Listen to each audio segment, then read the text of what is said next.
Good morning. Today is the 4th of August and this is part 2 of a slightly shambolic shuffle around the 2024 MG post-Abingdon weekend, incorporating MG 100 and Rover 120 because those are the anniversaries of the two marks. 120 years since Rover started building cars and 100 years since MG started building cars, although the actual start of MG is a bit of a contentious thing in terms of the year. Just go 924 because that's what MG themselves say, and whether MG's the same company as it was, of course it isn't. We won't go into that either. That's a story another time. So there's actually a timeline here of various Rover models. We'll start here, and this is a Rover 10. It's about 1934 this. Rover did make some lovely cars back in the 30s, and look at the interior of this. Absolutely amazing. You know, it's not the sort of thing I know very much about, to be honest with you, at all, but I know a beautiful car when I see one, and that is a beautiful car. Back in the day, before the P4s came out, there were the P2s and P3s. I think this is a P3. It's 75 anyway, and so this will be late 40s. The P4 came out in 1949, so I imagine this will be maybe kind of 48. Actually, this is 49, so immediately before this one. So you can see here, it's the Cyclops 75. They were made, I think, until about 1953. This one I can't actually see a year on this one, but yeah, this is what the very early P4s look like. They're actually very different from the later ones, as you can see next to it. I have driven a Rover 100 like this one. This will be about 1960.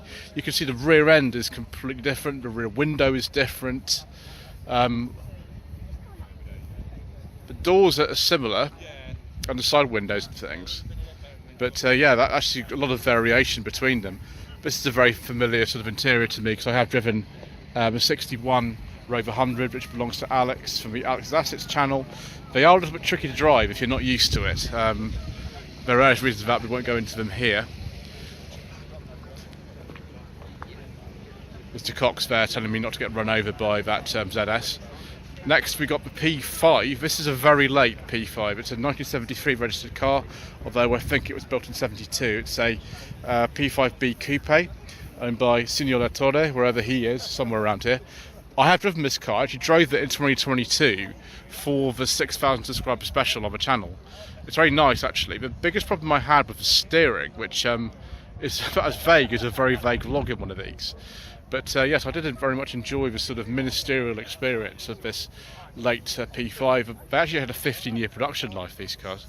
Then we go on to the P6. This is a bit of an early one. This is 1966. It's a 2000 TC, one of the very first of the TCs. And yeah, it's in absolutely amazing condition, this. Beautiful condition. The P6 has continued until 1977, so this is, the content is a very early one. We haven't got an SD1. The next one we're going on to is a Rover 800 Sterling. Now this is a bit of me, this car. This is amazing. Being 827, 91, 92 on a J, so actually one of the last original X-shape cars. And we have a beige leather interior with wood and a trip computer.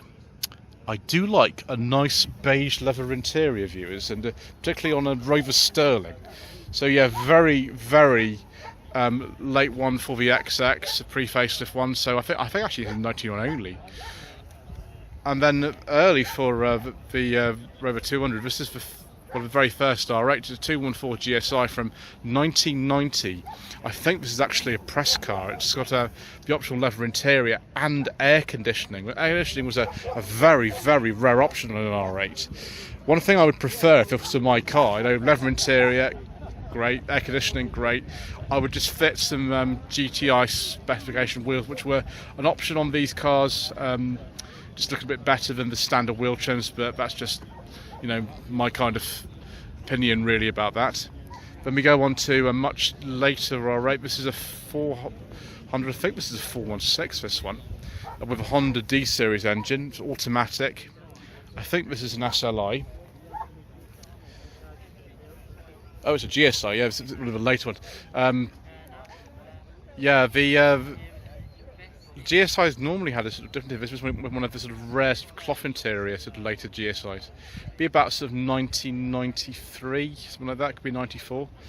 Next, we've got a very early Tomcat. It's a Tomcat Turbo, 220 coupe with a sort of pre-facelift bit. This is actually, again, and I'm very happy to say, it has a beige leather interior with wooden piping. I can't remember the name of this colour. I think it might be Caribbean blue. I could be wrong, which is more like a turquoise colour. But yeah, very early, 92, 93 only, because in 1993 they got a little grille like that 400 has there. Mr. Bill is here again in his Mini Baton. I don't know why the Mini's this far up the timeline. This is a 1991, this Mini City. So that's probably why it's here, but that's where it's been placed. I don't quite know why. The timeline's not strictly in order, actually, so that's probably what it is. And then we've got something very nice here. Oh, viewers, a Rover 800 Vitesse Coupe. I think this is a 97 and 98, this one, so it's one of the later ones. That is absolutely amazing. I think it's with the T-Series turbo in there, but I could be wrong. Very, very nice indeed. Where can I buy them? There's another 800 coupe around here as well, which we also like. 600, this one. I think this is a 620. It could be wrong. Most, of course, are were 620s. This one is a 97 or 90. I think it's 95 red. There's a couple of things on here I personally wouldn't have. Oh yeah, it's a 620 SLI. Yeah, 97. 172,000 miles. Gosh. Several sort of extra things on here that I probably wouldn't choose myself. The red wheel nuts, for example, are probably not personally what I have, but it's in pretty nice condition, that car, especially considering the mileage. Then we've got a very early 200 VI. There are about 20 of these on the road apparently. I've just asked a gentleman who's I think in charge of the 200 and 400 club, and yeah, it's about the same era as Mr. Richardson Furious Driving's car, this one. It's an early 200 VI. They came out in early 97, and this is an early 97 on a P. The one that sort of replaced it, along with the sort of the BRMs in the middle of them, I think, was the 25 GTI. This is a car I have had on my channel. It belongs to Rob, who I think kindly let me drive 3 different cars all on the same day, which was kind of him. And one of them was this 2025 GTI. They're very nice to drive, those, actually. Exactly the same engine, about 143 horsepower, 1.8k series. And then we have Mr. Wilson's car. This is a 1999 75, but registered in 2001. So it's built at Cowley, shipped to Japan, not sold in Japan, brought back, obviously some changes to make it suitable for UK registration, and registered in 2001. It's a Connoisseur SE, and it's very, very, very nice. That one we can't talk about, so we're going to go on to this facelift 45. I think this is a Club or Club SE, 2004 to 5. I used to have a 45 1.4 Club SE years and years ago. I got it in 2009. It's a 2004. Yeah, that's nice. Also nice. This is a pair of cars here. This one we can't talk about. This one we can. This is a 75 V8 Tourer, 2004 to 5. I think this actually might have been originally a Birmingham registered car, so maybe MG Rover owned it, I don't know.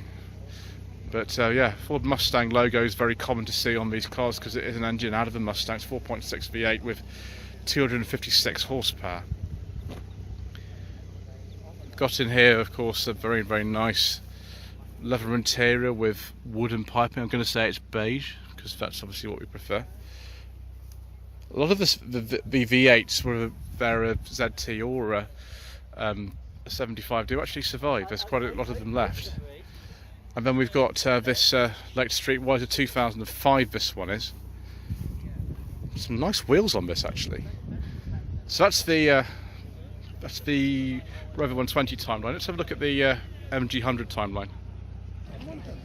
So we're starting off about the same era as the Rover 10 over there. This is a 1934 MG PA Midget. It's a bit early for me to really know anything about it other than that that's what the name of the car is. but it's a very nice colour scheme actually. I like the sort of light green and the contrasting dark green. I think that's lovely actually. Then we've got a 1956 MGA, this one. It's registered at University Motors in London. Originally painted black when it was first sold. Obviously it's had maybe 1 or 2 colour changes since then. Yeah, I have actually ridden in one of these years ago because a friend of my mother's actually had an MGA. That is in really nice condition. And then we've got the MGA from yesterday that's here as well. It's around the same kind of time. Obviously a bit more conventional looking, this one, as opposed to the sort of modified look of the other one. But yeah, they're such attractive cars, the MGAs. They're beautiful cars. When we go on to the MG Midget was actually launched in 1961. This is a much later one. This is the 79. It's right at the end of production. They finished at Abingdon in 79. Now some cars were registered into 1980 or later on the MG Midgets, but this is 79. This one looks very standard, and I think it looks fine in the road bumpers. Some people don't think so; they take them off, but I think that looks fine the way it is. Next, we've got an MG. I think it's a 1300. This one, ADO 16 shape.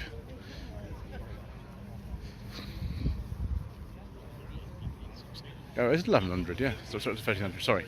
It's science is 1100, it's 1300. So 68, 69, it's a Mark II, that one. I think it's the only ADO 16 that's here. And then we go on to the MGF. This is a Mark II MGF. It's similar, really, to the one that I borrowed for a week last month. Be about 2000 on an X plate with the leather interior. Then we've got something altogether different. We've got a 2009 MG SVR. I think this is one of the continuation cars actually, because they, like everything else with the MGs, they finished production in 2005, and there were a small number of them made sort of later on, and this is obviously one of them. Lots of sort of Fiat details on this, and some Ford bits, and obviously MG bits like the MG TF door handles and things. Really like to think of a Fiat Coupe. I think that's what it is. And we've got pre-facelift ZR into the sort of Z cars here. Lots of Z cars here today, as you can imagine an event like this. I forget the name of this colour now. Do apologise to whoever this car is, I can't remember the colour. I like it though. Very early ZS180. This is on a Y plate. It's one of the very first of ZS180s, 2001. I believe this is trophy yellow. This one's supposed to sunspot yellow. They're very, very fast, these. And Captain Sensible is here again. This 2003 to 4 1.8 turbo ZT. Then next to it, something of similar era. This is a facelift ZR as opposed to the other one that's a pre-facelift. I prefer this colour actually. I think British Racing Green is a lovely colour, particularly on these MGs. Actually, that's not rusty at all. It's really good, that one. Excellent. Then we have late ZT190 2005 to 6 registration. Next to the thing that sort of, I suppose, replaced it, which is a MG6. This is an early one. I don't think it's quite as early as the plate says, which would be 2011-12. Very slightly later than that, I think, judging by the gear lever, because they did change the gear levers a few times in them. This is the what's called the Cavacci engine in this, which is a variant of the K series, although improved. About 158 horsepower in these. I've driven several of them over years, and they do drive well, although I don't like the clutch and gearbox very much in town. It's not the best, but there we go. Yeah, so no head gasket failure, which is good. The thing that replaced the MG6 and ultimately was the MG GS, which is a car that no one's really ever heard of anymore. The last ones have just come out of warranty. The last ones were made in 2019. This one I don't actually know what year that is. They only made 3 specifications of them. Explorer, Excite and Exclusive. That's an exclusive. and yeah, they only made from 2016 to 19, and they only imported 3,000 cars. This is an MG5. It's a pre-facelift one. I actually filmed one of these when they first came out. I think it was this actual colour in 2020, and yeah, that's an exclusive one. Then we've got some MG3s. This is a first facelift one. You can tell it by the chrome strip on the grille. 2017 to 18. It's either a Style Lux or a Style Plus. I never remember the difference between them. Then we've got an MG4. Let's look at the back of this and see if it's an SE or a trophy. Again, I've driven a couple of these and it was good fun. Yeah, that's the trophy. It's got this sort of funny spoiler right at the top. I'm actually supposed to put a trophy, but I don't know anyway, so there we go. Second facelift MG3 2018 to 19. Let's have a look at the front and see if this is an Exciter or an exclusive. Yeah, it's an exclusive. It's got the extra little chrome bits at the bottom of the bumper. And then this is one of the very, very last of the previous generation MG3s. It's a 2024 plate. And actually, there's a couple here today of the new generation on 2024 plates. I think that's Brixton Blue. Right, next section, viewers. Saw this yesterday, this very late 800. 1999 to 2000. Caro interior. This is a Vitesse. Love a T-Series turbo. I think if it's a sport, it'll have like 197 horsepower. It might not be though, and there are some with less power than that as well, so I'm not going to nail my colours to the mast particularly about it. It's somewhere in that region. And then we have a very, very nice 800 Vitesse Coupe in Night Fire Red. I actually prefer this to the other one we looked at because it has a beige leather interior with wood and piping, and it's a manual. Very nice, viewers. I do like a nice beige leather interior. Not that you don't know that already, but yes, that is most agreeable. 98.99 that one. So we've skipped a couple of them, viewers, as if we do usually for the obvious reasons.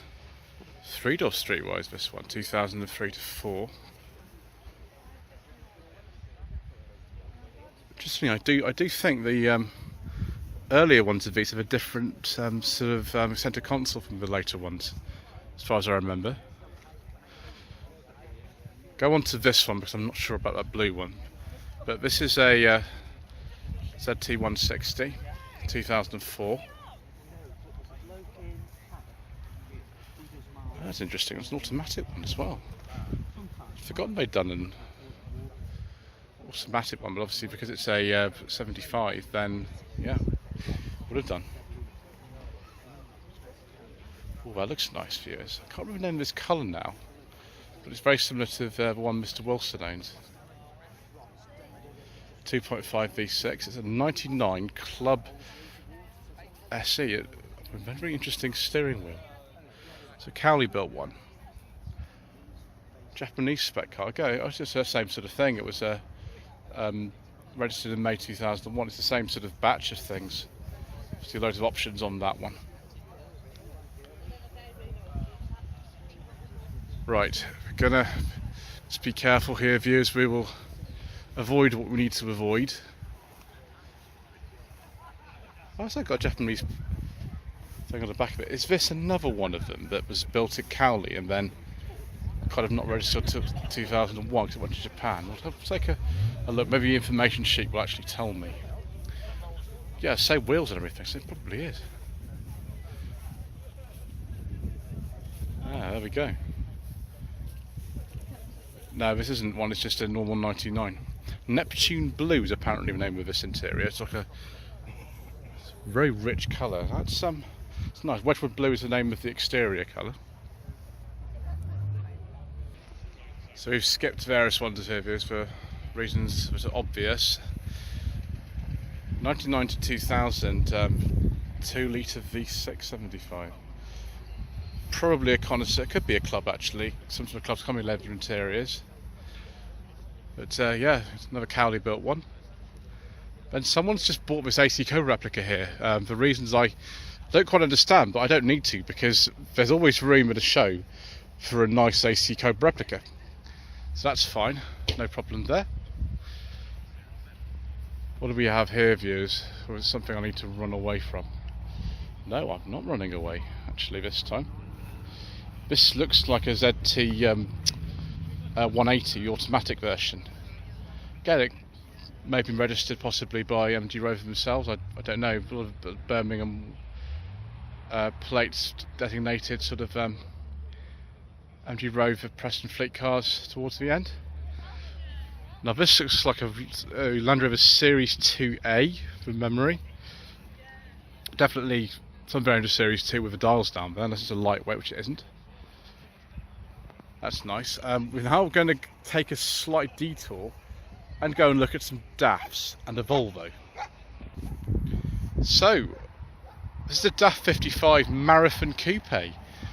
Apparently, Mr. Bill from the Fuel Power channel, obviously you've seen his Mini, he met some people at the campsite where he's staying yesterday, and there's a group of people from the Netherlands on a sort of a DAF rally. So I think this has got the Renault Clermont engine in it by this stage. And then we've got the Volvo 66. This is the estate version. This will be from the sort of late 70s, this car. It was originally built as a DAF 66, but when Volvo took the company over, I think about 1974-75, they renamed it to the Volvo 66. Again, 1.8 Renault Clermont engine, very automatic transmission. This is the car they made before and in parallel with the Volvo 343 or 340. Then there's something I've never seen before. This is, I think it's a 33, but it's a pickup. I didn't even know these even existed, but here we go.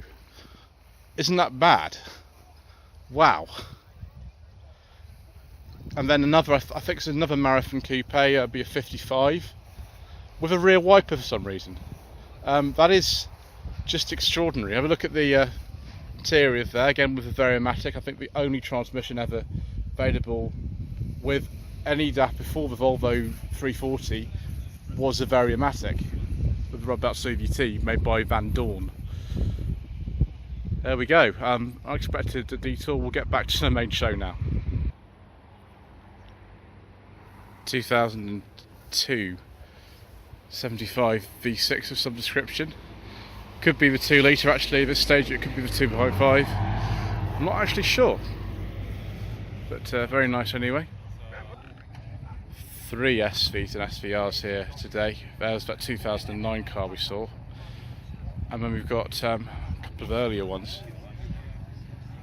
They already made it originally from 2003 to 2005, so you can date most of them quite accurately. It's probably about 2004, although there is a personal plate of course on this one.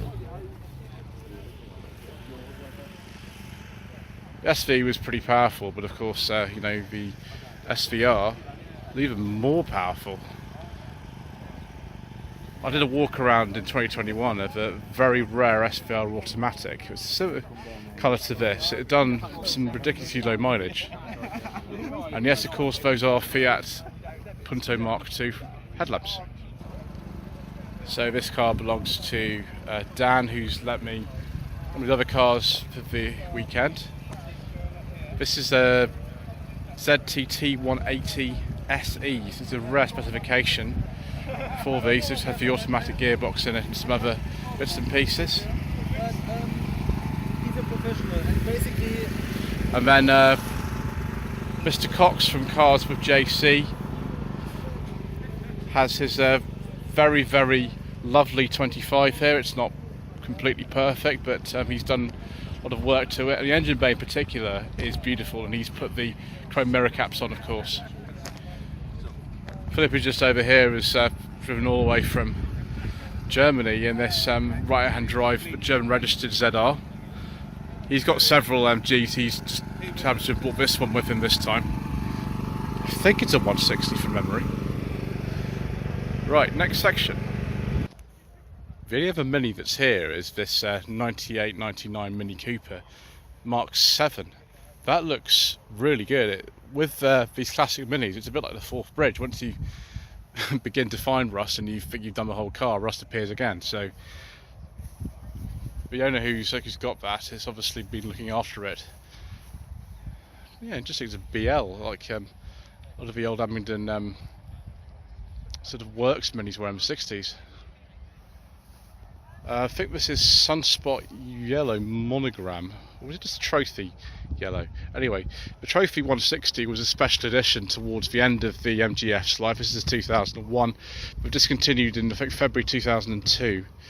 It might just be Trophy Yellow. It looks a bit like Sunspot Monogram. It might just be Trophy Yellow. Then we've got this interestingly sort of modified TF here. Modified for rallying or something, perhaps. All sorts of different things on that particular car as opposed to the more standard looking ones. This one's got two friends in it. Two little bears.